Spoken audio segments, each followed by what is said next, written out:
Retirees are not spending enough in retirement. Yes, you heard it here first. Retirees are not spending enough in retirement.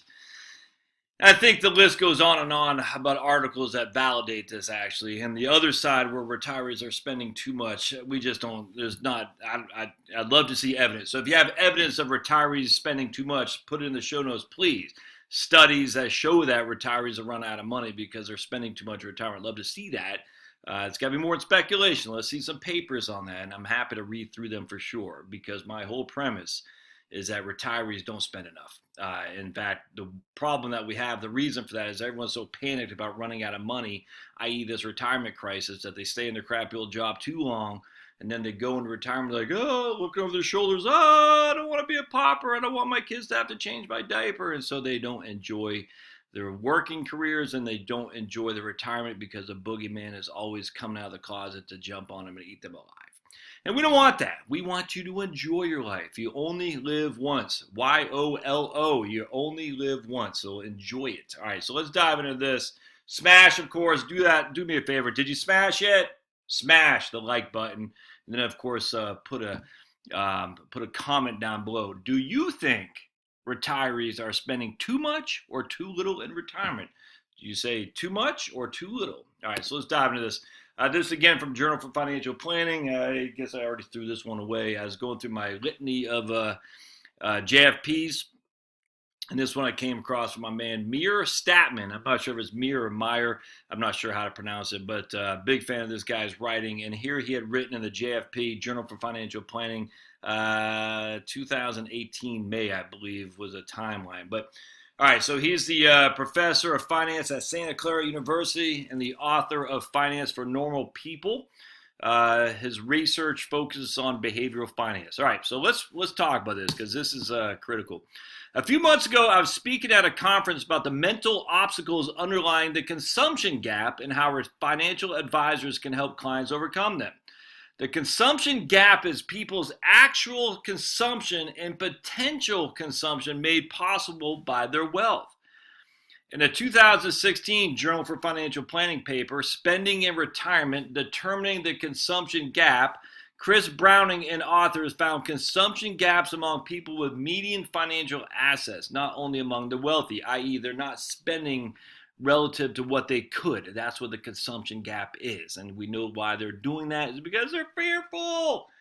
Advisor questions following my presentation were not about how to help clients find joy in spending their ample assets on themselves and their families. Instead, they're about the retirement crisis and the need to encourage people to save more and spend less. Advisor questions for our man, Dr. Statman here. Statman. We're not about helping clients spend more to enjoy the wealth they've been blessed with, but the questions from the advisors, the professionals, were about the retirement crisis and how to get people to save more and spend less. In truth, a drumbeat of retirement crisis, and I can only do quotes on one because my other arm, as you know, is down here in my splint. So the drumbeat of retirement crisis is much too loud. In 2017, Vanguard Research, Retirement Transitions in 4 Countries by a couple of people, reported that 55% of retirees believe there is a national crisis, but only 4% describe their own retirement situation as a crisis. And that just goes back to the 1992 election. I'll never forget that. Clinton and the media were running hard on the greatest recession since the Great Depression. Everybody was a recession. Everybody was one paycheck away from being destitute. Then if you ask people, they did surveys. No one themselves felt they were in that issue, but they thought their neighbor was. And yet the neighbor said, I'm not in that issue, but I'm worried about my neighbor. It was nuts. The same thing here is the media. And unfortunately, the financial advisors buy into this hook, line, and sinker. I don't get it, actually. It's weird. But anyway, so only 55% felt there was a retirement crisis in their countries, but only 4% actually described their own situation as that. These researchers also reported that 90% of recent retirees are able to spend freely, within reason, or cover needs with some discretionary spending, and only 10% said they're on a strict budget. We should distinguish among three groups. One lives in true poverty, another in self-induced poverty. Let's see if I can. Self-induced poverty, i.e., they're so worried about running out of money, they're not spending their money, and they're living in poverty because they're afraid of the boogeyman in the closet who's going to jump on them and eat them alive. And a third lives just right, spending money but not wasting it. Advisors likely have no truly poor among clients because the poor have too little to qualify and they're not going to pay the fee. But they have many more clients who suffer self-induced poverty. A number of advisors approached me after my presentation, telling me about widows who splurge irresponsibly soon after their husbands die and the dangers of giving adult children money without asking them to pay it back. More recently, I wrote an article in the Wall Street Journal about the mental obstacles facing us as we transition from saving to spending. I've learned much from people who posted comments or sent me emails. These lessons can help advisors improve their practice, benefiting their clients and themselves. And this led me to wonder if advisors fail to see the self-induced poor because they are among them. Now, look, he's talking to advisors who are talking to clients. I'm talking to you directly as a client, all right? I'm just talking to you directly. I'm saying, look, what is the evidence that we're running out of money? Let's see it. Where is the evidence? Where is the evidence? Where is the evidence? If you can show it to me, let's see it. But the evidence is becoming greater and greater and greater on the other end, that there's this consumption gap, i.e. you're not spending enough, which your wealth would allow you to. Here's a story of a so-called splurging widow. Remember, so advisors said advisors said they were telling this guy about widows who splurge irresponsibly. And now our friend Meyer says, here's a story about a so-called splurging widow. Quote, my husband was reared by extremely thrifty parents who survived the World War II and Great Depression. And through hard work and frugality bordering on stinginess, all Christmas gifts came from the Salvation Army. Man, I know it, man. God bless Salvation Army. I'll never forget, it almost makes me tearful. But anyway, growing up and out of freaking pot to pee in, it seemed like. And then on Christmas, we'd always have these presents under the tree. And I always wondered, as I remember going every single Christmas Eve thinking we're not gonna have anything, and how embarrassing it was gonna be with no toys when all my friends had toys. And again, we were in a poor neighborhood in Peaks Island, Maine. It was all poor. Some were poorer than others, us, but some still. At the end of the day, you're always comparing yourself as a kid. I don't have any toys, and I just remember going back to school shopping and whatnot. Anyway, long story short. Somehow we always had Christmas presents. And I wake up the next morning and see all these freaking presents. I couldn't believe it. And it's like God has spoken, and he allowed it to happen, and it was because of the Salvation Army and other groups like that who took care of the poor. Now, this day and age, we go through our church, we do something, Toys for Tots. And nowadays, the kids don't want any of that crap. They want the money. It's completely 180 degrees difference now. And these are supposedly, a lot of them are poor immigrants, too. They don't want the toys. They want the money, and they want the gift cards and whatnot. It's actually sad. Because I just remember growing up and thinking, just going to the bed that night thinking, I hope there's a couple things underneath there. And not only were there a couple things, it wasn't the world's, we didn't have what was it back then? The video game stuff or color TV or anything, but we had a bunch of toys that and presents that was shocking, and it turned out it was the Salvation Army. Our next door, four doors down, the dad of my best friend used to come and deliver it to us. Again, I didn't know that, but it's a lesson, man. It's a lesson to give back because you are affecting children as we sit here today. You might not know that, but a child like me, I can tell you, the feeling of not being able to not compete like a competition, but of being left out while everybody else is opening wonderful Christmas presents. You ain't got nothing. That's tough on a young boy and a young girl too, in particular. It's tough, and then to wake up with a feeling of relief of seeing all those toys is just I cannot tell you how much that was uplifting. So if you have the wherewithal, Salvation Army is a wonderful group to give to, without question. All right, so bordering on this is again the widow.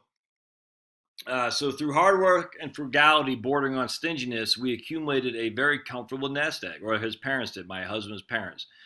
They passed on to him their fiscal philosophies, and my husband absorbed them like a sponge.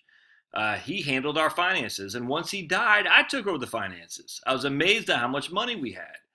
I shall have to work very hard to spend all of it, but I plan to give my best effort. That's freaking awesome. In the 2.5 years since my husband died, I've been to Africa and made 3 trips to Europe. I've already booked trips to see lowland gorillas in Rwanda and Uganda, snow monkeys in Japan, penguins in Antarctica, and ride a horse across the Mongolian steppes. These trips are booked after my doctor told me that based on her patients, 80 is the age in which people lose their energy and enthusiasm for traveling. I am attempting to get in as many trips as I can for hitting that mile marker. Man, good on you, Mrs. Widow. I freaking love it. And I hope she's not against climate change and CO2, because if she's flying all over the place, she's putting CO2 in the atmosphere. Oh, no. Oh, no, not CO2. You know what I just did? I took a deep breath and I breathed out. What did I do? I just put CO2 in the atmosphere. Because, again, if you're a green and hate CO2, you better not be flying all over the world like this. I've also made many donations to local charities and plan to set up a trust fund for a friend's child who has Down syndrome and would otherwise become a ward of the state when his hand-to-mouth existence parents die. My husband never reaped any benefits from his savings habits and only 3 months of Social Security before dying. May others escape his fate. Freaking just blessings to you, miss. I don't know who this lady is. She is just a sight for sore eyes. I could not be happier with what she's doing. Enjoying it and giving the bounty that she has been given from her husband, from her self-frugality, from her husband's parents' frugality. And she's not being a miser like, Scrooge McDuck. She's saying, I'm going to give it away. I think it's freaking awesome. She's giving it away to people who are not kin to her either. A friend's grandson who's got Down syndrome. So to not become a mental ward of the state. Now going back to Amir, we tackle the saving and spending task with the mental tools of framing, mental accounting, and self-control. We frame our money into distinct mental accounts, mainly capital and income. Oh, so right, man. And set self-control rules of savings and spending. Income includes salaries, pensions, interest, and dividends, among other income sources. Capital includes houses, bonds, stocks, and other investments. Self-control tools include automatic transfers from income such as salary to capital such as IRAs, and automatic reinvestment of interest and dividends into mutual fund accounts, and the rule of spend income but don't dip into capital. This author he's on to so much good stuff. He's freaking fantastic. I'd love to see if I couldn't interview one day, because he's hitting on everything. All cylinders are firing away at full throttle. It's freaking awesome. Capital versus income, accumulation, not accumulation gap, consumption gap. We always talk about the accumulation gap, consumption gap. I love it. People who are fortunate to earn good incomes during their working years and employ these mental tools successfully accumulate substantial savings. But these useful mental tools can turn into obstacles in retirement when income diminishes and it's time to dip into your capital. One extremely wealthy man, a retired insurance company exec, wrote in my response to the Wall Street Journal article, I've struggled with boundary issues between income and capital. I've actually taken on a couple board of director assignments so that I feel justified spending for what I consider extravagant, because he's spending from capital, not income. That makes him nervous. So he's got to change the mental accounting, the framework. I'm not spending from capital, I'm spending from income. However you do it, do an income annuity. In this case, he's working part-time at a board of directors to get some income so he can spend the income as opposed to capital. Self-control helps. Self-control is not easy to muster, and some fail to muster it at all. Wants for spending it all today overwhelm wants for saving for tomorrow when self-control is weak. National Football League players enjoy very large income spikes that amount to substantial wealth, but wants for spending today often overwhelm wants for saving for tomorrow. Bankruptcy filings among many NFL players begin soon after the end of their careers. And I challenged that. He didn't say specifically where he's citing that from, but I looked in the research on this, and there's a union guy in 2008 who had just said in an article, a union guy represented the NFL players, that a significant amount filed bankruptcy within 2 years after they quit playing. There's no other evidence of that at all, other than this one union guy. It wasn't even like the main union rep. It was just some work guy who said that. And ever since then, it's become lore, as if it's true. And I just have yet to see any evidence of that at all. That's not saying there isn't some of that. I get that. But there's no evidence to say a significant amount of NFL players go bankrupt once they leave the league. Circumstances, especially poverty, can undermine self-control, breeding scarcity and narrowing options. These overload people's cognitive and emotional resources and hamper saving, job performance, and decision making. Poverty is regularly exploited. The most profitable American credit card consumers are those on the verge of bankruptcy. Some people are savers by nature and nurture. The big five personality traits psychologists discuss are conscious. I don't want to. Okay, whatever. I grew up as one of 9 children of Depression-era parents. They always stress education, achievement, savings, and marital happiness over satisfying urgings for material things, says the retired insurance executive. Self-control can be excessive, though. Indeed, excessive self-control is as prevalent as insufficient self-control.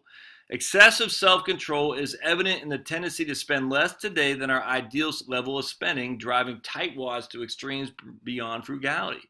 The prospect of spending money inflicts emotional pain on tightwads, even when it might otherwise be in their interest to spend. I've used this story a couple times. Let me just put myself. I'll never forget this. So I had this nice lady. She was a retired teacher. Her husband, nice guy. They had a couple $1,000,000 set aside. House paid off. Lived in Cherry Hill, New Jersey, and they weren't living much. And I'll never forget. They got in somewhat of an argument. They did it not. They didn't include. They were. It was not in front of me, but I could tell there was a level of just tension when they brought up that they should spend more. And I remember telling the woman that she was 5-6 years younger than the husband. He was a pretty big guy. I don't think he's probably not even around anymore. And I remember she said, yeah, whatever his name, Charlie, he gets nervous when I buy a new pair of shoes. And I said, Charlie, you don't, you're fine. You're fine. What's going to happen is that if you don't spend those pair of shoes, you're going to leave that bulk to your kids, and they're going to get hammered from the state tax in the state of New Jersey. Off the top of my head, I can't remember. It seemed like they want to leave to, I can't remember, but the inheritance tax in the state of New Jersey. This is 10 years ago now, by the way. There's no more state tax in New Jersey, and income tax. I said, so spend it, enjoy it, do it while you're alive, because the governor's going to get it, and the government's going to get it if you don't. And I'll never forget that. I could see he was just like, he wasn't challenging me, because he was a nice man, very good people. But he was raised in, the same thing, Depression-era parents, raised in Camden, New Jersey, moved to Cherry Hill to escape the crime of the 60s. And it was just worried about running out of money. And it wasn't going to happen. And I just never forget the tension that came up about Charlie letting, Deb buy a new pair of shoes. It was sad. When I followed up with an email to kind of wrap up our conversation, I said, hey, Deb, go buy a new pair of shoes. It's fine. I give you my permission. And I never heard back from him. And I always wondered how that went over with Charlie. Was he pissed off because I was going against his authority to be a tightwad? I don't know. But I just never forget that. It was sad. It was sad. And it was not good. I'm sure it hurt the relationship. But the issue was they had more income coming in than they knew what to do with, on top of the fact they had $2 million or something like that set aside in various retirement accounts, on top of the fact they had no mortgage whatsoever. It's crazy. This is interesting here. The interplay between emotion and cognition is evident in functional MRIs of people who see a product fall by its price and then are asked to decide whether to buy it or not. Seeing the price causes greater activation in the brain's insula among people who decide not to buy the product than people who do. The insula being the region associated with a painful sensation such as social exclusion and disgusting odors. So when people see a price, it puts that in their tightwads, essentially, the shoes. It puts that in the same category in one's brain as being excluded socially or smelling something disgusting. Another reader wrote, what if the enjoyment is in the saving and the pain is in the spending? And another shared, every so often there are articles of people who have accumulated vast wealth relative to their lifetime income. And when they pass at an old age, people find out they feel sad for them because they live so frugally and never spend it on anything. I sometimes think they're missing the point. The total enjoyment for that person was in the saving and living miserly and frugally and well below one's means. To a certain degree, I am that person. Back to Mir. Moreover, excessive self-control can induce people in a mindset where spending is what irresponsible people do, reflected in this reader sentiment. or statement. I'm saving now because good, admirable, upstanding people sacrifice their current standard of living to save for the future.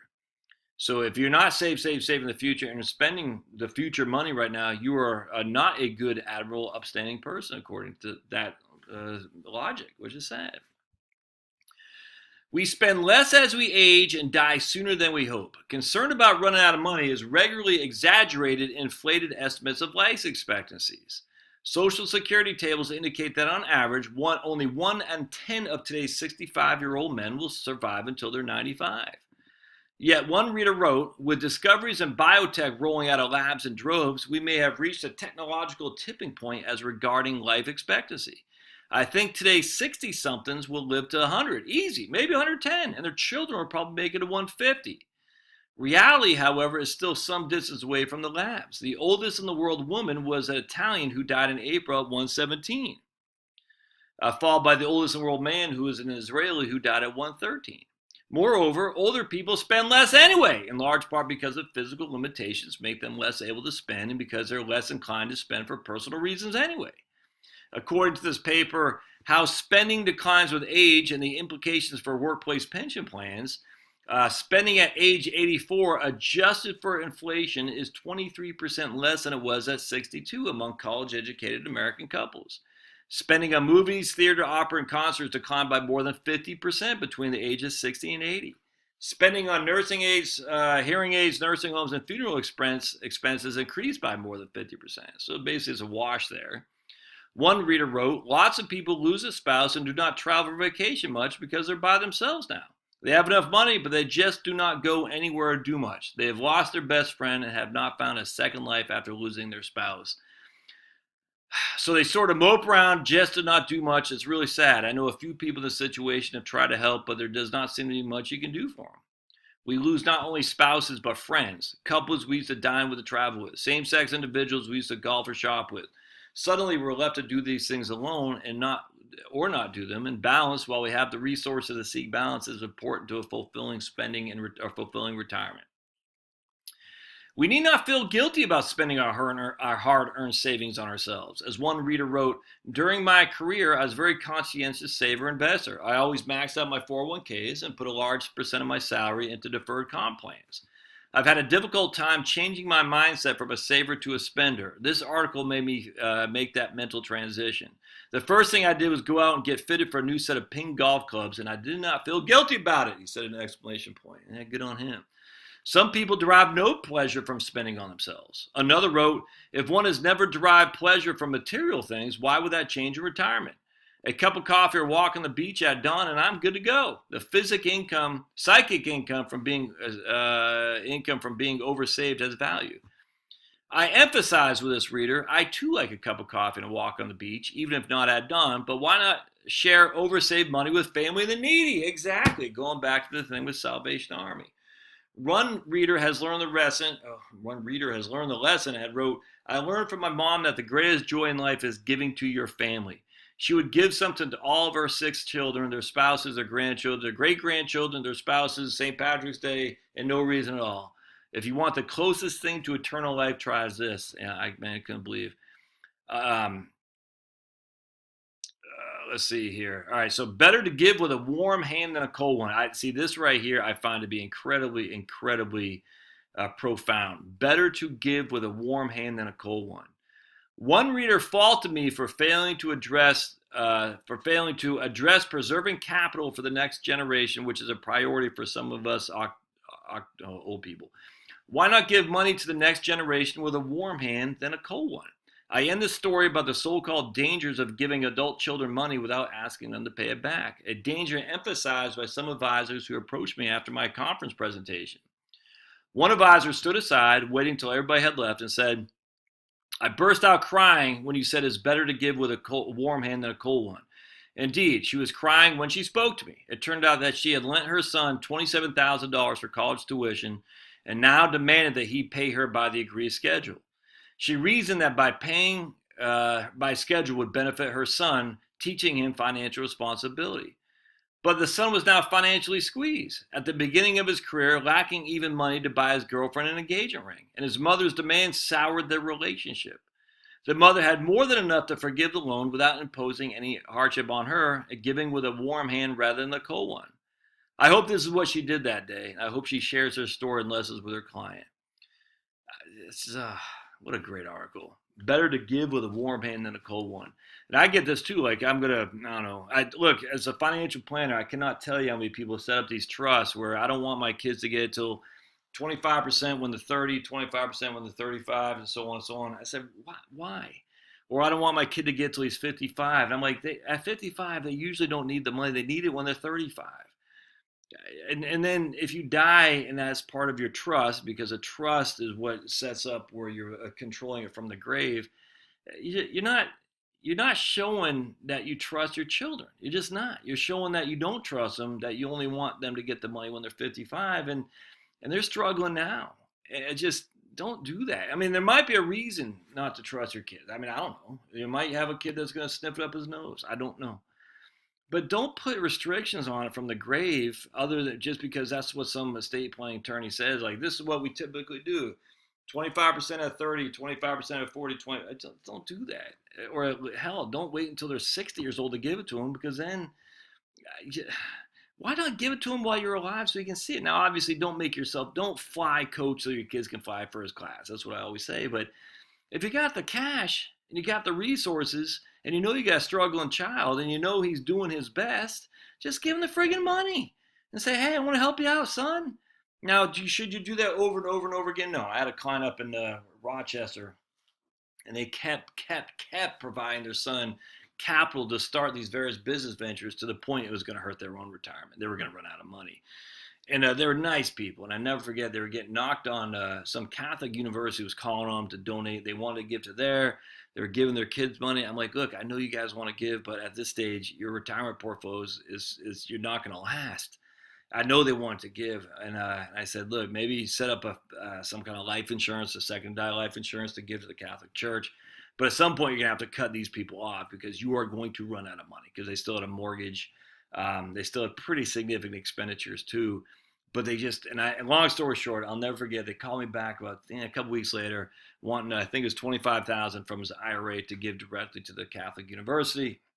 And look, your money, do whatever you want. I said, that's fine. And then about $15,000. Then a week or so later, they want another $15,000 to give to their son to buy this van for, I don't know, a carpet cleaning business or something like that. And I said, they just could not. They could not say no. Sad. And that's the drawback about giving till it hurts. It's going to hurt in this case, it's going to hurt the kid because he's not learning that at some point you got to go on your own. But that's the exception, not the rule. The rules that I've seen in financial planning and estate planning is that you withhold the joy you can provide to your children and to your debt. You can't see it. And then your kids get the money when they're not as the same need for it. And they're sitting there thinking, oh man, I could have used this 15 years ago. Better to give with a warm hand than a cold one. What a great article. Anyway, as always, smash what you see. I'll put a link to the show notes. Follow this guy, Mir Stavin. I'm going to see if I can't interview him because I think he's great. So we'll see you next time.